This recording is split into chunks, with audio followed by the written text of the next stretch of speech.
রোগ হলে নাকি গুনাহ মাফ হয়, তাহলে মানুষ রোগ থেকে রক্ষা পেতে চায় কেন? রোগ হওয়া তো ভালো, গুনাহ মাফ হবে।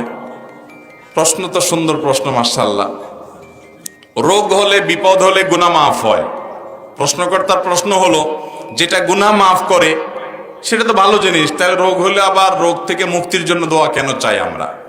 এই প্রশ্ন উত্তর হলো, নবী করিম সাল্লাল্লাহু আলাইহি সাল্লাম বলেছিলেন তার দোয়ার মধ্যে, আল্লাহ আপনি যদি আমার উপরে অসন্তুষ্ট না হন, আমার কোনো বিপদ হয়, কষ্ট হয়, ফালা উবালি, আমি পরোয়া করি না, আমার কিছু যায় আসে না। আপনি কষ্ট দিচ্ছি, কষ্টের মধ্যে ফেলে যদি আমাকে আপনি রাগান্বিত না হন, আপনি সন্তুষ্ট থাকেন, আমি সেটাকে মেনে নিব। আল্লাহ অসুস্থ হলে, রোগ দিলে আল্লাহ রাব্বুল আলামিন আমরা সন্তুষ্ট হব, কারণ এর মাধ্যমে আল্লাহ গুনাহ মাফ করবেন।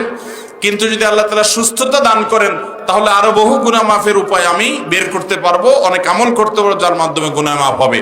এই জন্য ইমানদার সুস্থতা চাইবে, অসুস্থতা না। কিন্তু অসুস্থ হলে সে সবর করবে এবং জানবে যে এর পিছনে কল্যাণ অবশ্যই আছে।